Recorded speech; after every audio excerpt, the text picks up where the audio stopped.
Duncan Craig, so lovely to have you here. Lovely to be here. I have always considered you as one of the original advocates for men's health. I know we talked a little bit about how I consider you the original Power Rangers. So that in mind, I'm the pink one. And here is your pink Power Ranger. Oh my God. Comes with a bow.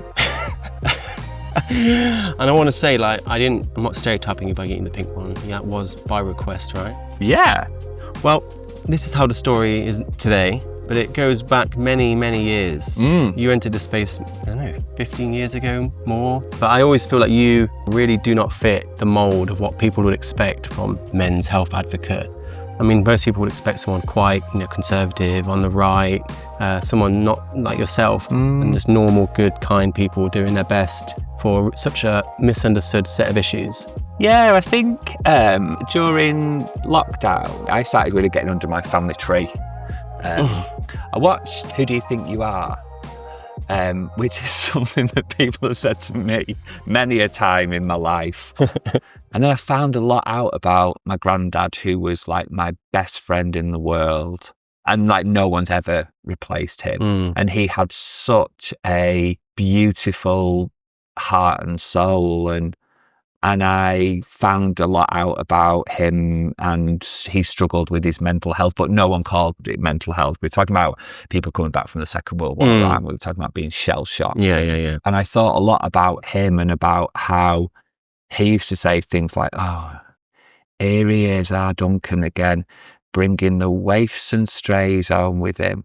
And I was always that kid. I was always that kid that was just finding other kids that were less fortunate.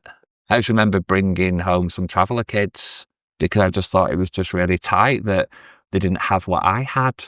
And we didn't have a lot. And I think my granddad taught me something about social conscience, about fighting for the underdog. And I think that's what I've kind of been doing.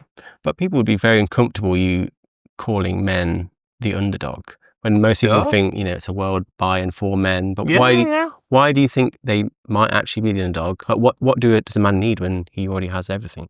So I think, first of all, for me, the underdog, I'm not specifically just saying that men are the underdog. I'm just talking about the underdog in general. However, my part of the underdog is very much about lived experience.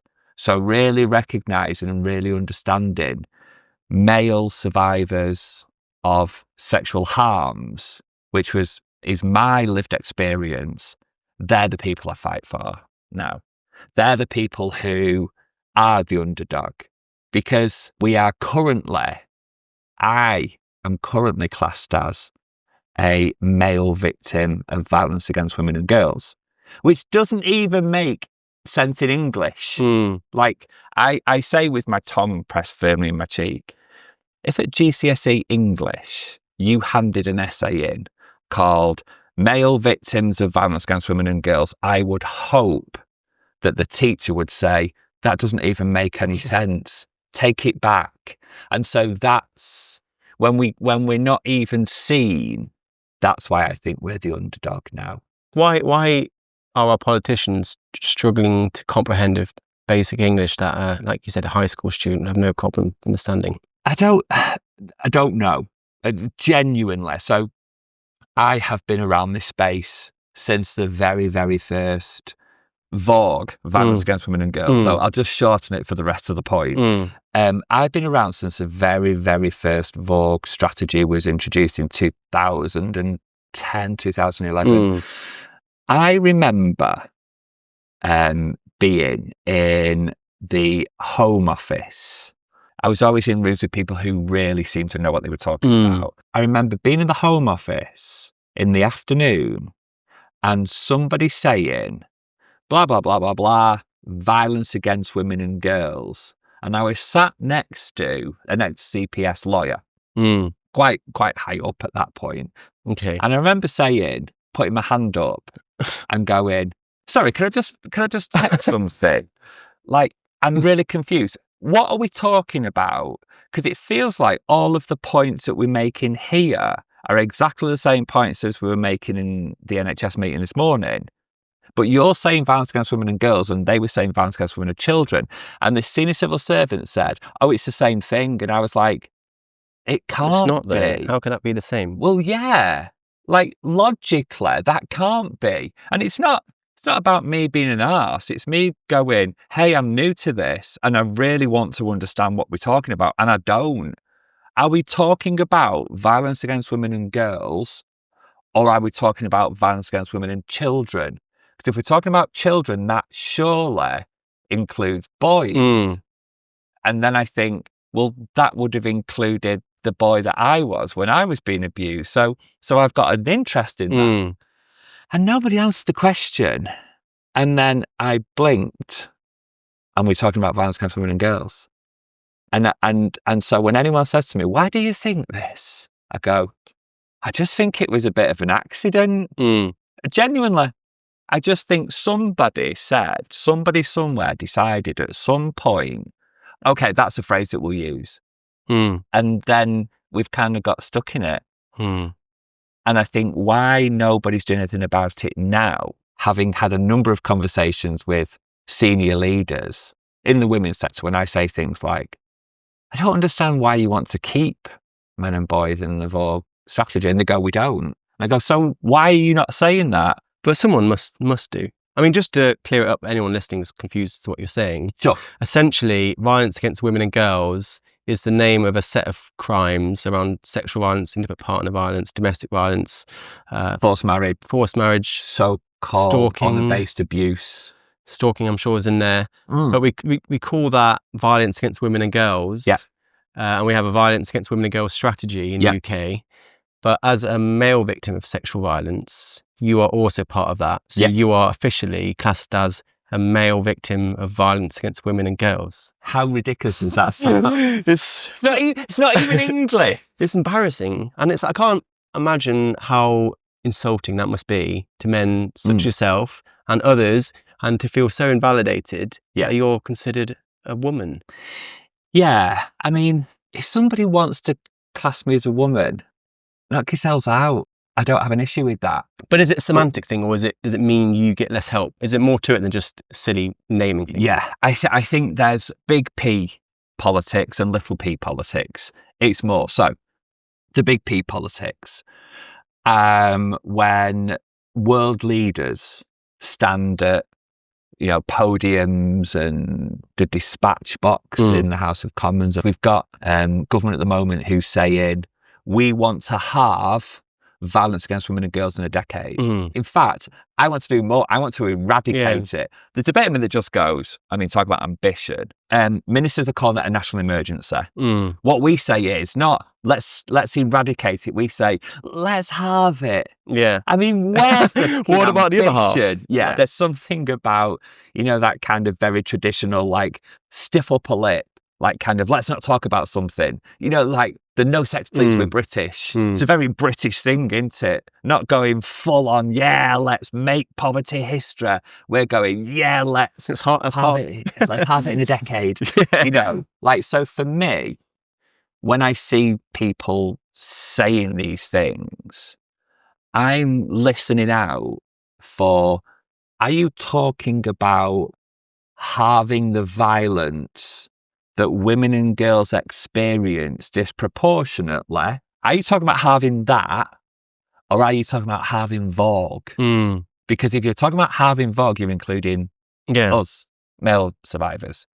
And so the big P politics is, if it's a national emergency on women and girls, why are we using men and boys in the data? And the small P politics, which has a massive impact, is if you take that then locally, the way that local authorities and police and crime commissioners and local NHS commissioners, when they're commissioning services, we're invisible. And so very few people begin to say and think about, what is the need of men and boys in your area? And that's where it kind of becomes dangerous. So I guess putting this to a real life situation, if a man is experiencing into a partner violence and he calls for help, obviously he's going to be classed as a woman. Does it mean he won't get help, or he'll get help that isn't tailored to him? What does it mean to him? I think what it means in real terms is that the services are not there because nobody necessarily thinks about commissioning the services, paying for the services, refuges, for instance. So in Manchester, we have a male refuge for men who are fleeing domestic abuse. Now, I know Sam at Trafford Domestic Abuse Services, she's the chief exec there. I know how hard she fought for them. That is one of only a small handful of refuges specifically for males. That's a real problem. That surely is a real problem. When we try and tell society about sexual assault referral centres and we say into them, if you've experienced something last night, please know that for free you can go to a sexual assault referral centre where you'll be looked after, you'll be checked, you'll have evidence taken, etc., etc. You don't even need to ring the police.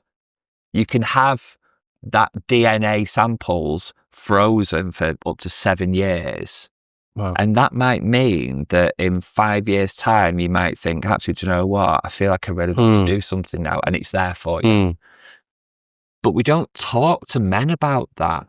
We don't really kind of describe to men and boys, that service is for you. It's problematic. So we end up in a situation where we accidentally, inadvertently, on purpose, I don't know, but we don't talk to boys and men about issues that really affect people.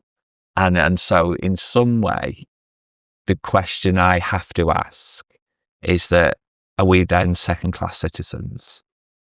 And the answer is? In the context of sexual violence, I think we're not even that. We're not even classed as any sort of class. We're classed as women. Yeah. Apart from in Greater Manchester. Well, we'll get on to the success, but I guess my cynical view of the reason why men are classed as victims of violence against women is that not because there's just so few of them that it's just like a little rounding error. How big of a problem is it? And is it deserving of its own thing? Let me answer those two questions separately. Okay. How big of a problem is it? Sort of don't really know. Right. So all we can go with is academic research. So what academics say is that 1 in 6 of the male population will experience sexual harms at some point in their life. That's based on all sorts of peer-reviewed studies, etc., etc. We know from Crime Survey England and Wales, 1 in 10 rapes will be of males. We also know from Crime Survey England and Wales that 1 in 4 victims of child sexual abuse are boys. Wow. We also know from Crime Survey England and Wales that less than a third of male victims will ever make a disclosure. So we know some data, but we don't regularly collect data pertaining to male victims in the same way as organisations will collect data pertaining to female victims. So there's a disparity between the data collection. Very recently, the Office of National Statistics, they, in October, just gone, we've added a new category.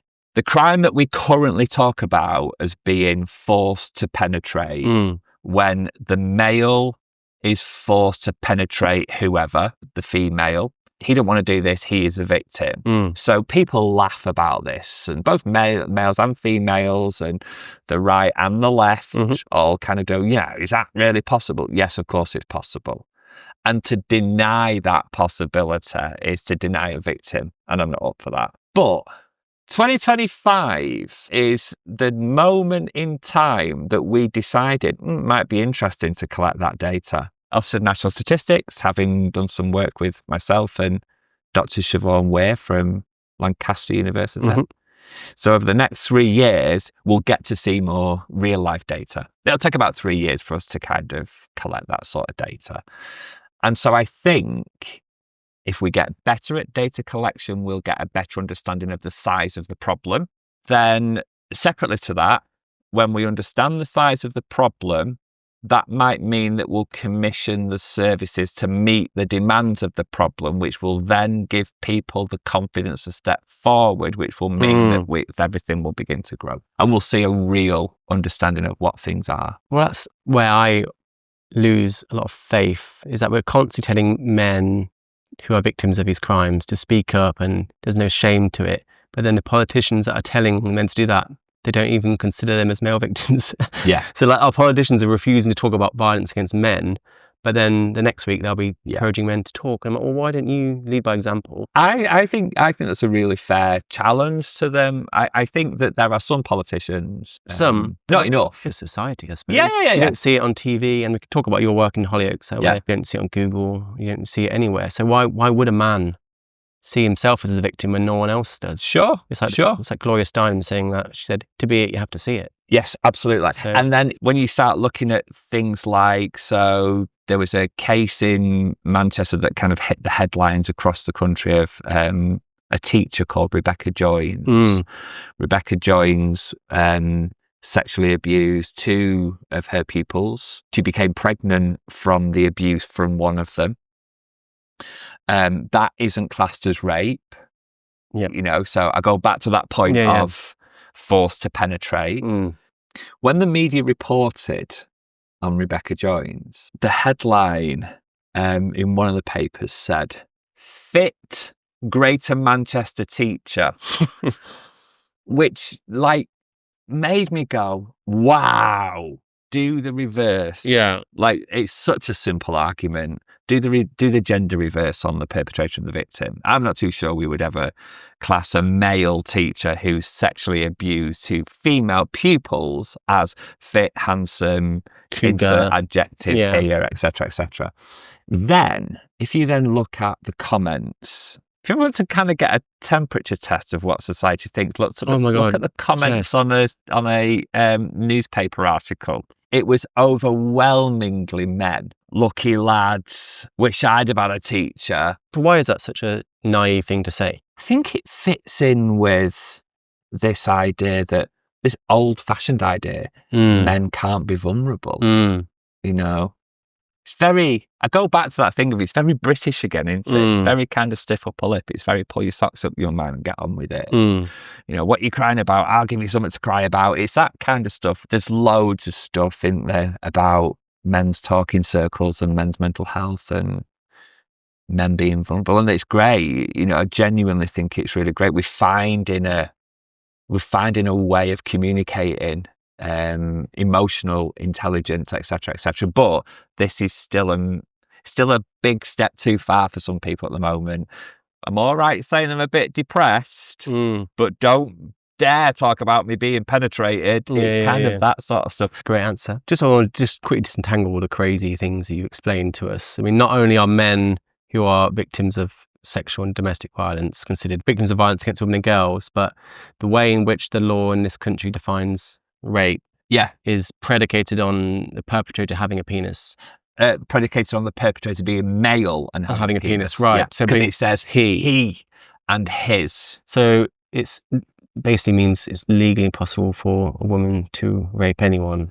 Correct. Apart from Sexual Offences Act 2003 did make it possible for a woman to be charged and convicted of rape. As accomplice. It's an accomplice, but the first bit has to have happened first. Yeah, it has to be a man involved somewhere. Correct. Yeah. She's just there, you know, as an accomplice. Sure. And then, but let's just be really clear about something here, George, that there is something really important. Men have only able to be legally raped since 1995.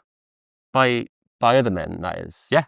Prior to 1995. Why did I not know that? I mean, I've no idea. But I am your pink Power Ranger bringing you a whole load of information. Well, thank you very much. But I mean, that also isn't just a semantic thing either. The fact that you mentioned the Crime Survey of England and Wales, they've also considered rape to be the same. You have to have a penis. And that means that up until next year, we simply don't know how many men are being raped by women. Yeah. So the law in statute, so the law prior to 1995, prior to the Andrew Richards case, it set up in law male perpetrator, female victim. Andrew Richards' case comes along. Richard Lowry, who was a QC at the time, says that Andrew Richards was a danger to the public and children of both sexes. Wow. Case law. So things changed then. 1995, the law changed. So what happened is from 1995 onwards to the present day, in law, men could be raped. Law's not applied retrospectively.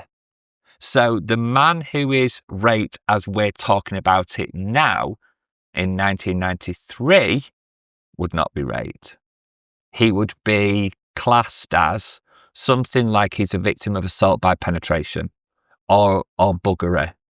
The same law that we used to use against consenting adults who just happen to be gay. Again, I'm going to try and frame this for people listening. Yeah. Up until 1995, a man couldn't be raped by anyone. In England and Wales. In England and Wales. And then they changed that where a man could be raped, but only by another man. Correct. And then currently, up until this day, a man can be raped, but he cannot be raped by a woman. Correct. Nor can a woman rape anyone else. Correct.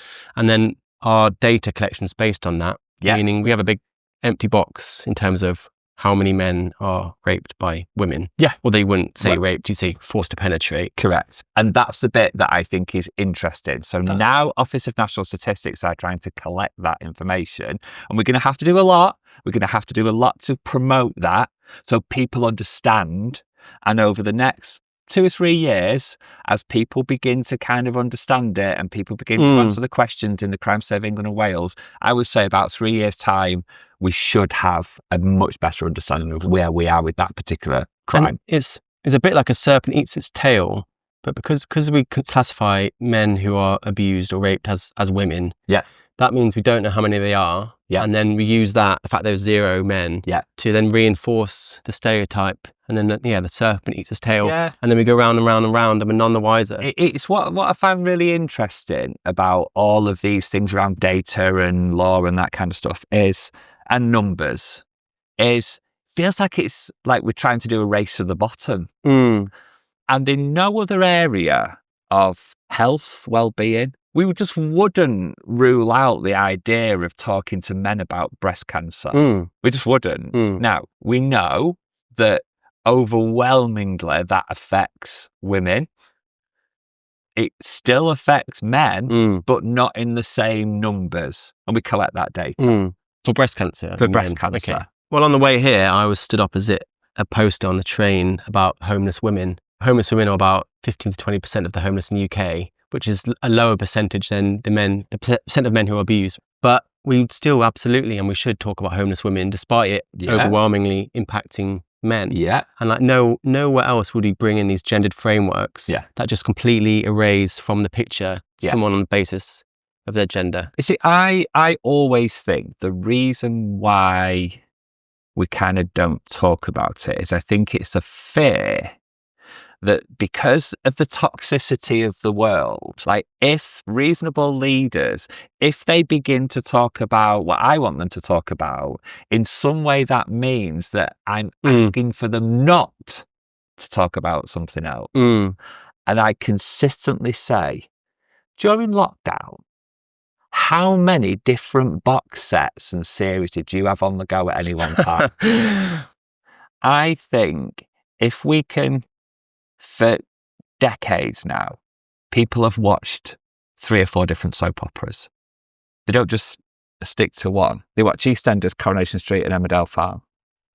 They managed to hold 3 storylines. Why can't we have conversation about the same thing but from 2 different points of view without us trying to do a race to the bottom? I know there's been some success in Westminster this year where they're bringing in the Violence Against Men and Boys strategy bill, which will essentially address a lot of this problem where men will be seen as unique, important victims in their own right. Yeah. Is he talking about Ben Abesi-Jetty? Yeah. But that has failed. I mean, it's great to see him stand up and talk about it, but I didn't see Jess Phillips, that's for sure, standing up for it. Everyone keeps saying, oh, no one likes this classification of men as victims of violence against women and girls, but then no one seems to be doing anything about it.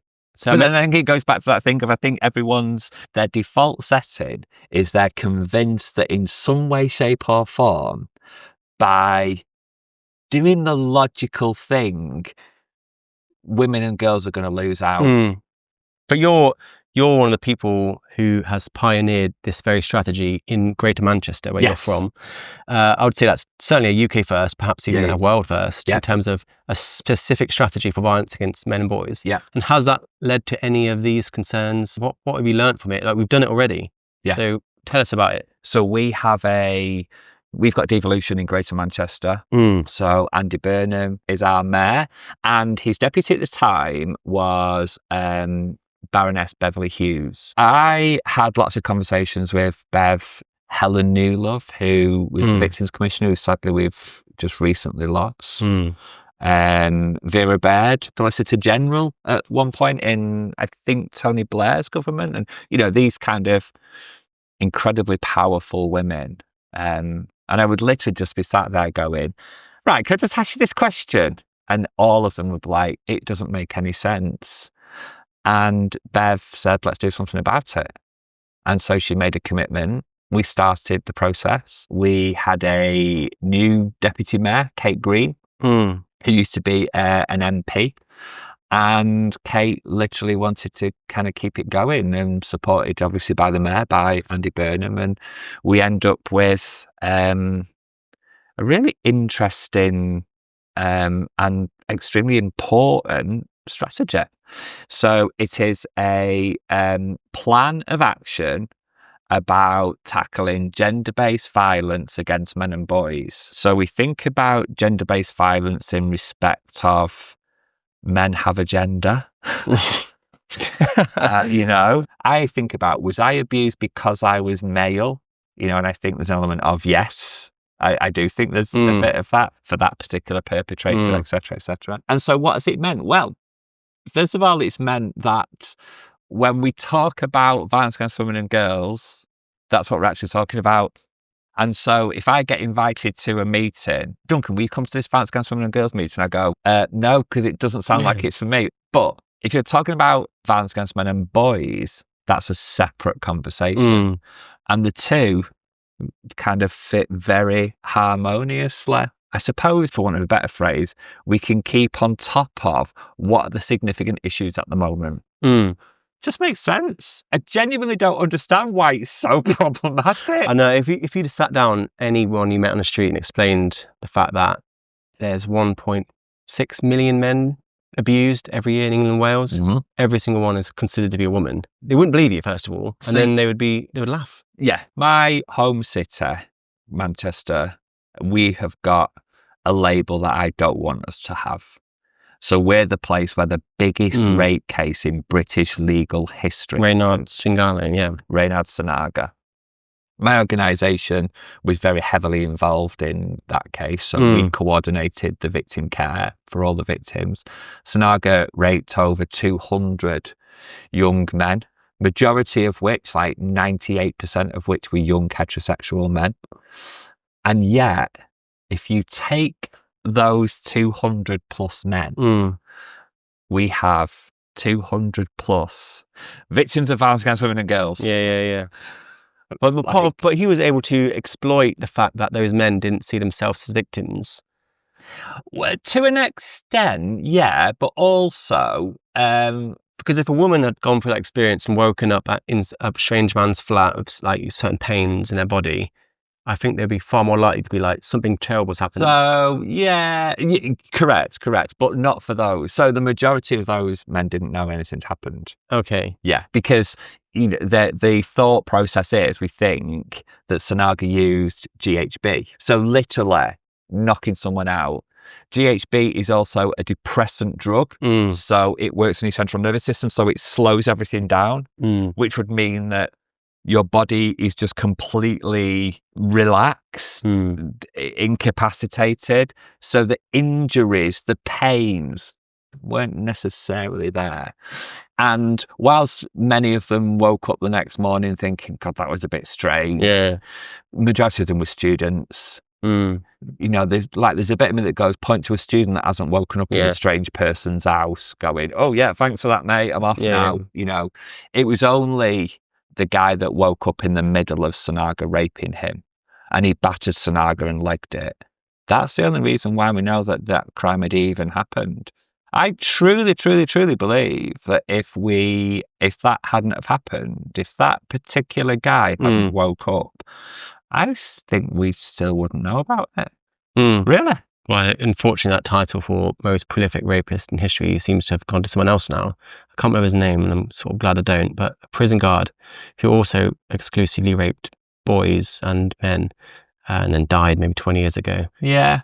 So it's frustrating when people say, well, men don't experience these crimes. And it's like, well, do you realise the most prolific rapist in potentially world legal history raped just men? And they only recently got found out. Yeah.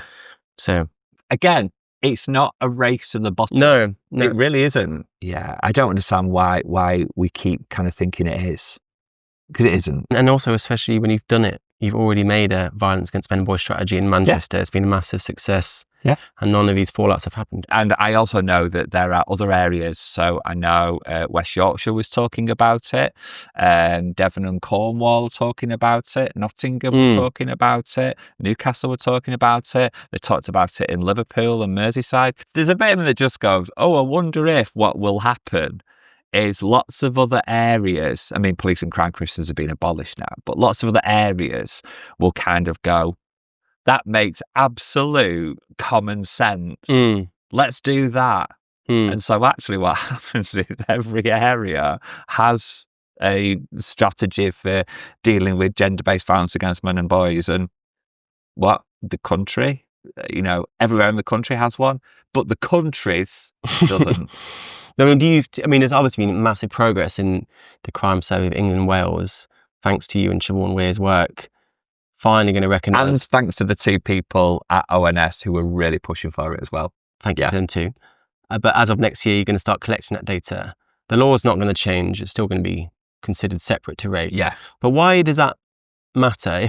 If a man who is raped by a woman is not considered a rape victim, why does that matter? As long as the judge is bringing the gavel down for something, why does it matter what we call it?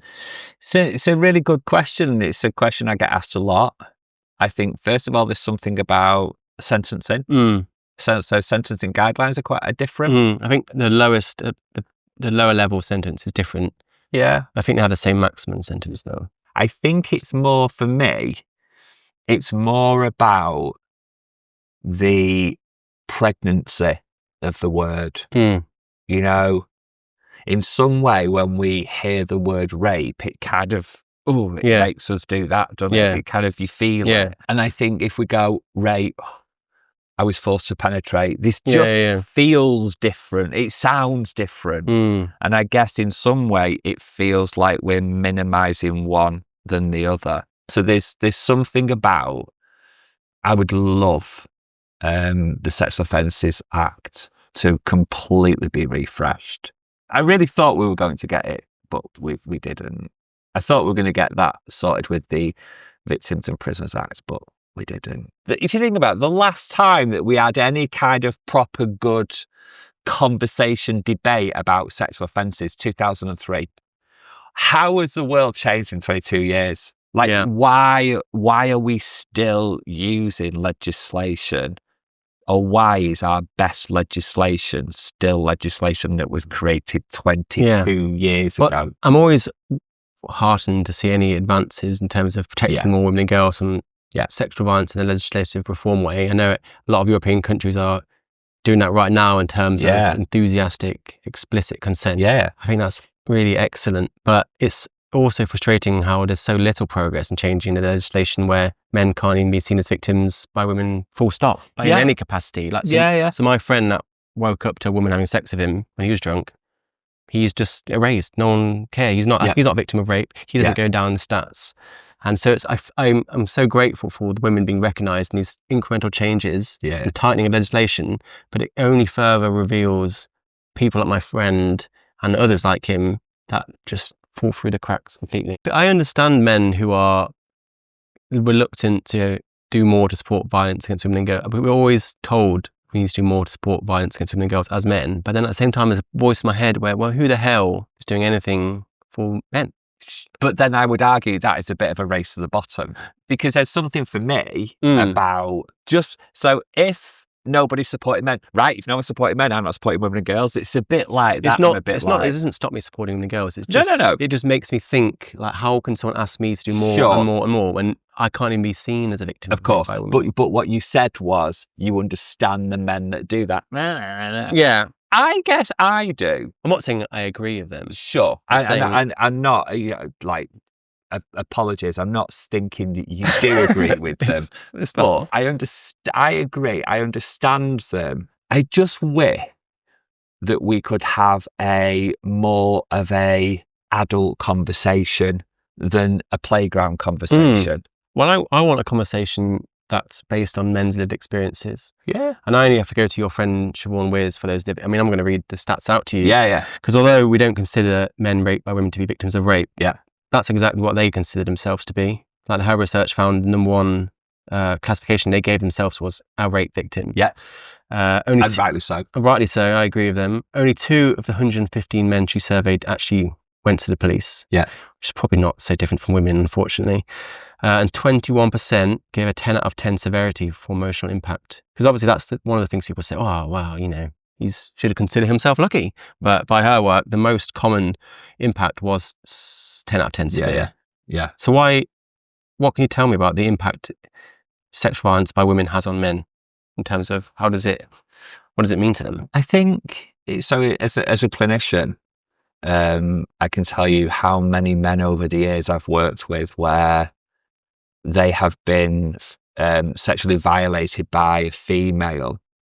I've often been surprised that in some way, shape or form, it has a very different attack on their maleness. I'm hesitant to say masculinity because I'm not too sure I fully understand what that is anymore. So let's say maleness, because it feels like that's more rounded of everything about them as a man. So I think there's something different about particularly a heterosexual male who is sexually violated by a female compared to him being violated by a male. But it both ends up in the same position of, in some way, attacking the very fabric of their maleness. It really, something about that, like, intrinsic kind of, I don't know, the who am I? What am I? Existential question. I think it has a very, very damaging impact on someone's sense of self. I really do. I don't think it's worse or better than a male being sexually assaulted or sexually violated by a male. It has this really, like, toxicness about their very sense of self. I think we have to really think about that. Another question that's always asked of me when I talk about these issues is the classic, well, how could a woman rape a man? I could probably physically overpower most women, so how could a woman do that to me or a man like me? I guess the sad thing about that is, sometimes I feel like, am I still trying to explain this shit? Literally, like, what are we just talking about? Something about physical power? People that say that, in their head, it looks like there's a man and woman that's arrived in, like, some sort of Street Fighter arrangement. You both slept, but there's no understanding of the context within which it happens and the various power dynamics between a husband and wife or boyfriend and girl. Like, there's so much more than just this sanitized man versus a woman, where the man would obviously. Well, actually, what that kind of mentalness gets to a point of caveman versus cave woman. Yeah. And it's like, well, if you think about a man who's probably living in a lifetime of abuse at the hands of a woman, you've got to consider the situation he's already in. The man that is sexually, that kind of is out on a night out, ends up going back to hers, or her going back to his, and they have consensual sex and it's all great. And then he wakes up one in the morning and she's performing oral sex on him. Yeah. Like, he hasn't consented.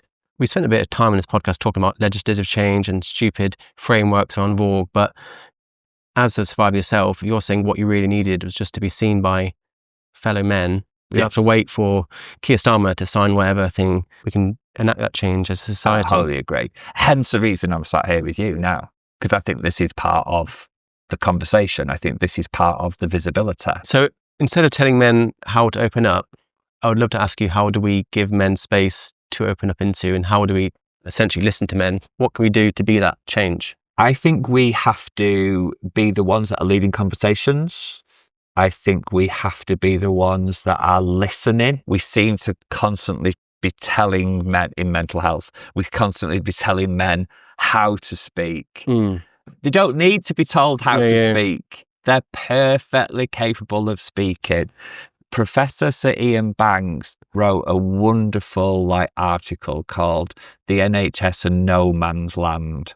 And it was just this whole thing about doctors' surgeries, about mental health spaces where they're just not made for men. They're not thought about in a kind of male psychology. So you walk into the building, the waiting room's all floral, and basically it's the feminization kind of stuff. That all the posters on the walls are about mother and baby clinics and where's the father clinics, and on TV it's This Morning or Loose Women, and there's Grazia and Bella and OK, and everything is about how does this space say it's for you too.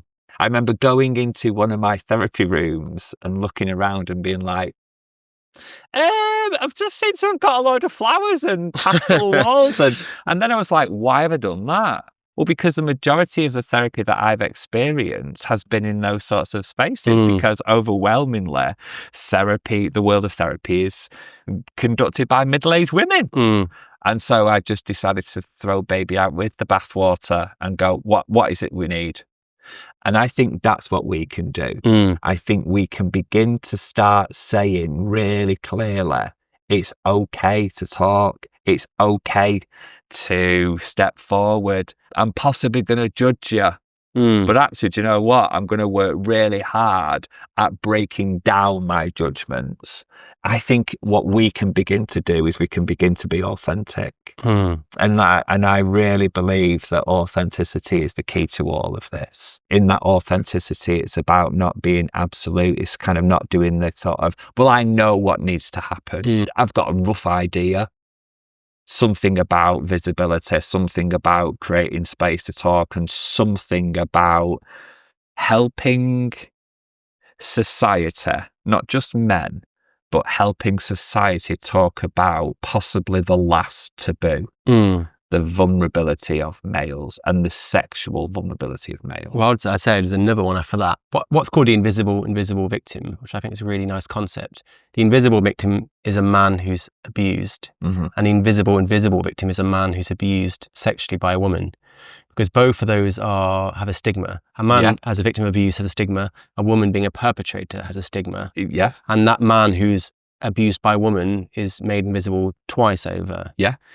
And maybe then we also need to then think about, how do Black and Asian men experience? How do Gypsy, Traveller and Roma men experience sexual violence? How do men in prison experience sexual violence? And how do we support and how do we talk about the men who perpetrate sexual violence?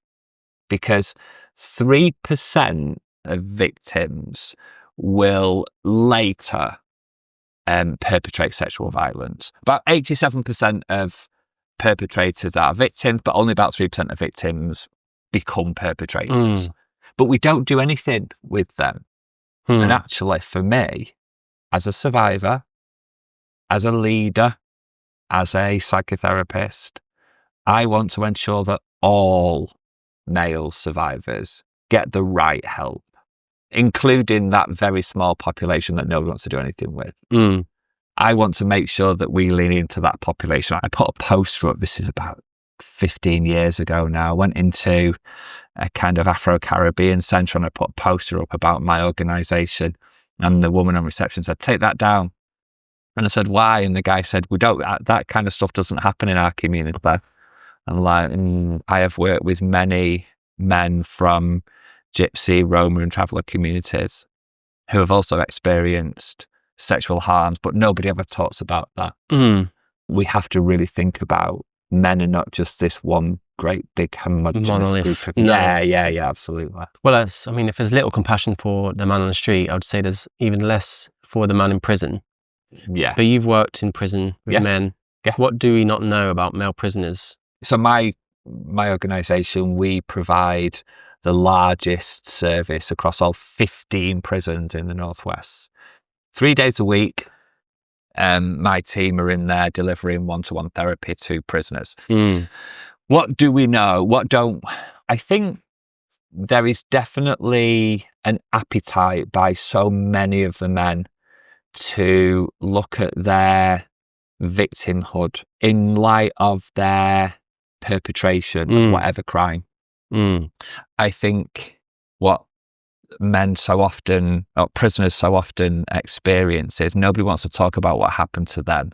They only want to talk about what they did. In some way, that's the most important thing. And it's incredibly important, but this is important too. And it's not about doing the excuse. It's not about going, oh, I've been one of these people. Before I started really dealing with my stuff, I was just angry at the world. And I just thought, because of what's happened to me, I could treat people however it is I wanted to treat them. And my therapist said, Duncan, just because you've been abused, it doesn't mean that you deserve to be a... Yeah. And I won't use the word that you use. And it jarred and it just made me laugh. And I thought, God, there's something so true about that. And so what we're often doing is we're often talking to people about the reasons, not excuses, the reasons. And if we really understand those reasons, maybe people begin to understand themselves a bit more. Maybe if people understand that we can find compassion for them, prisoners. And maybe when we are seen to be finding compassion for the young lads that they were, that were abused, that grew up in domestic abuse households, etc., etc.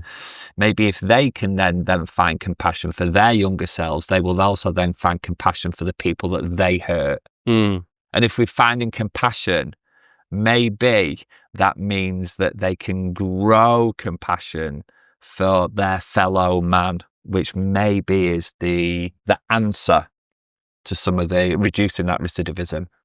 Yeah. I'm convinced of it. Yeah, totally. When I say something like 97% of prisoners in America have an adverse childhood experience, I'm not saying that even necessarily to give them compassion. I'm saying that purely so we can understand what causes men and women, but men in prison to do these horrendous things. And so often it's because that's what they experience themselves. It's not about trying to condone or justify what they've done, because I don't think we can justify violence. Sure. But if we are to understand and reduce violence, then we need to know what comes before it. I've worked with people who committed sexual offences, murder, manslaughter, domestic abuse, serious organised crime, drug dealers. I've worked with many of those people. I don't think I've ever sat as a therapist with these individuals, with my clients, and thought they're not deserving of being hurt. I don't think I have. No. I hope I haven't. One of the things you've taught me about was opening my eyes to how when a man gets a prostate exam, obviously incredibly vulnerable moment for a man, and we never see that man or that procedure within the context of men who are victims of sexual violence. When a woman has sort of sexual screenings, there's obviously a lot done, especially if she's a victim of sexual violence, to make sure she's safeguarded. But none of that's done for a man getting a prostate exam. So I'd love to hear a little bit more about that. Yeah, so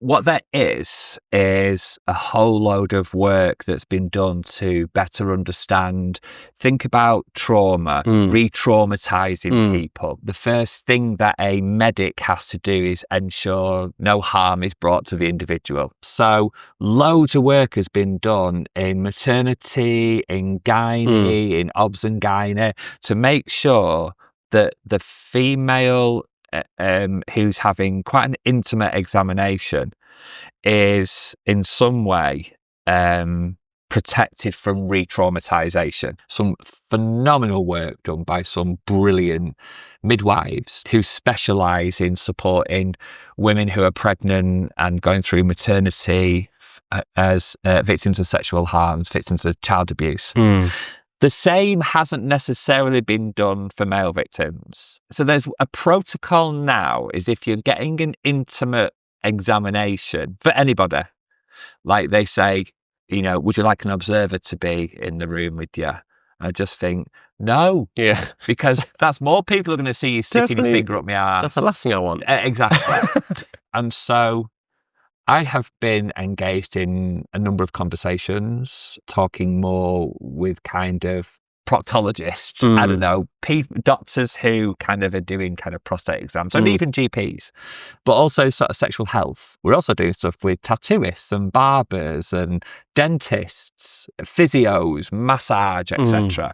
Something about intimacy, something about an examination, a close proximity stuff between you as a victim and the person who's the professional. And we have been doing a fair bit of work around that, because if, let's take your thing about prostate. So if prostate cancer is one of the easiest cancers to treat, provided it's caught early enough, then what we've got to do is we've got to kind of get men to break down this barrier about something about the bum. You know, I kind of go back into the whole idea of, you know, if we tackle homophobia and misogyny that it's intrinsic within society, we'll deal with that kind of stuff as well. But absolutely making sure that if we do manage to get him to an examination, that he's treated with the best trauma-informed thoughts and trauma-informed practice that he can possibly be treated with. If the reason that we do so much for women, rightly so, particularly in obs and gynae and maternity services, because she's having examinations in areas that were used during the abuse, then why are we not applying the same rules to male victims? There's also something about moving up the body to the mouth. And this is probably a personal thing, because I really struggle with dentists. I think dentistry needs so much more education about victims.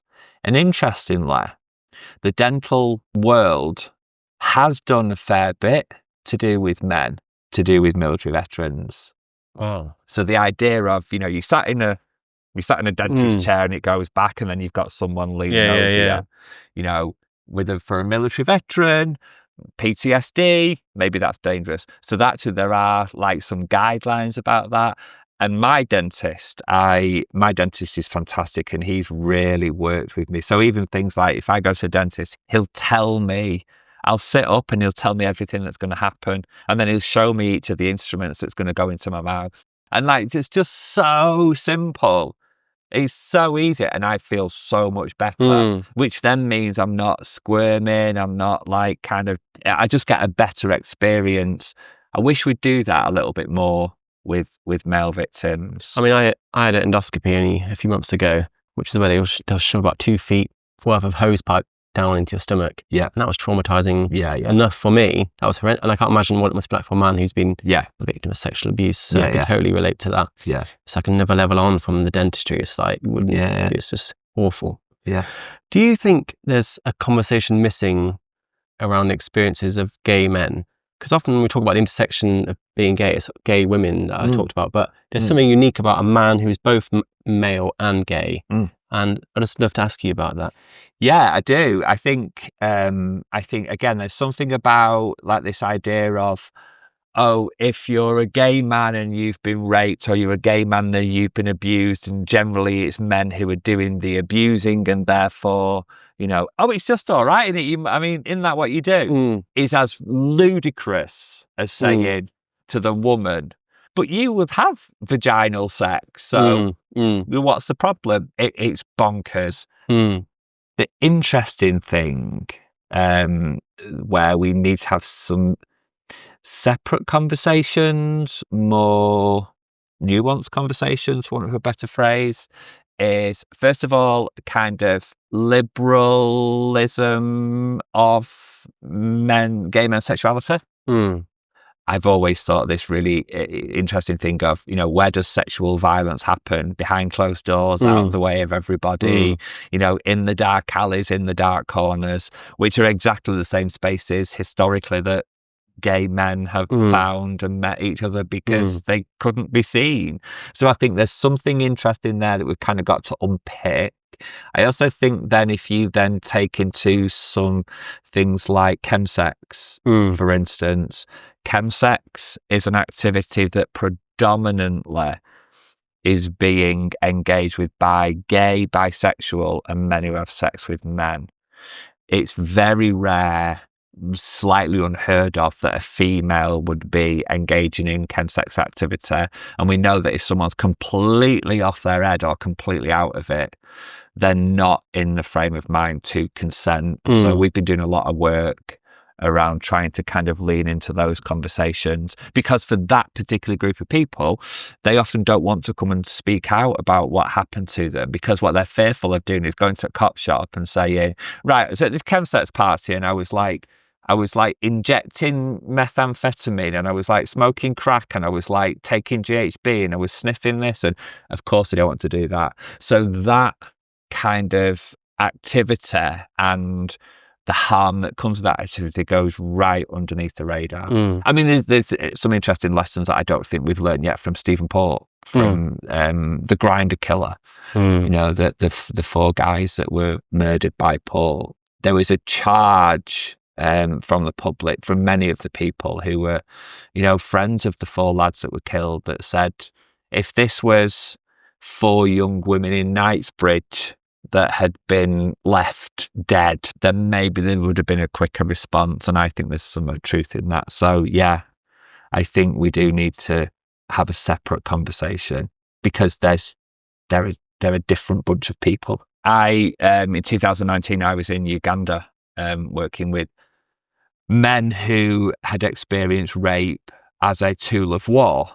And, we have to completely rethink sexual violence when we're talking about like that kind of stuff. And, what I was really struck by was how intrinsically linked the ideas of sexual violence and rape and homosexuality were by lots of people. So many of these questions we don't know. Completely. And although I don't know where the destination is, I'm confident the first step is asking men who are raped, what are your experiences, what do you need? Or men who are abused, the same question. Or gay men, what do you think is at the intersection between homophobia and being a man? Otherwise, without that, it's just podcasts. I agree, but I also think that men who are not victims, I think that men who have no experience of this, they are just as much part of the conversation. We've had a lovely conversation. I've really enjoyed it. Yeah. I don't agree with certain things that you might say. I think some bits are interesting and it makes me want to go away, but I don't walk away thinking you're the baddie, I'm the gooder. I walk away thinking that's a really interesting conversation, and George has given me some things to think about. And actually, some things I'm going, I want to think a bit more about that, and other things I'm like, no, I hope George thinks more about what I've said. That's where we're at. Yeah, that's how we change things. By having these conversations. So this isn't just a podcast, because there's somebody watching this, listening to this, that has never spoken out, that hears you so eloquently asking these questions and me just rambling like a good old-fashioned Mancunian northerner that I am, that then thinks, shit, I've never thought about that in that way before. And what he then does a week, a month, a year later, is he says, I'm going to do something about that. I'm going to get help.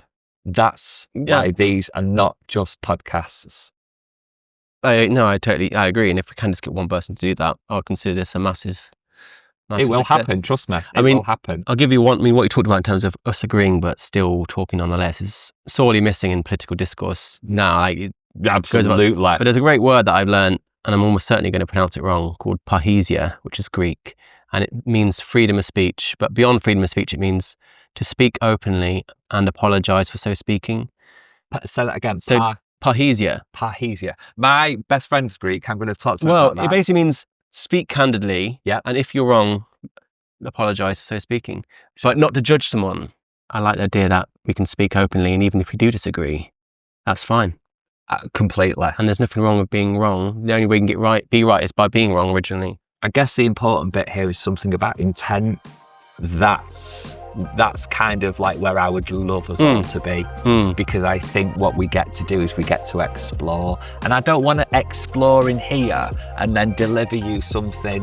What I want to do is I want to go bleh, and I want you to do bleh, and then we'll just look through it. Yeah, that's exciting. Yeah, and maybe because I arrived at education later in life, that's why I kind of just want us to continue to have these open dialogues. Or at least help you understand that if I were to shout you down for things I didn't like, that's not going to make you change your mind. That will only entrench your views and probably go elsewhere and share it with someone that is a malevolent force. So, and for me as a person, when someone shouts me down, all it does is it just makes me switch off. Yeah. I don't even go a different way. I just go, I'm bored now. Yeah, boring. All right. Well, on that note, what a great way to end our podcast, Duncan. Thank you. It's been such a pleasure, and I hope we do it again. We will. We will do it many times. Thank you very much. Thank you. Bye-bye.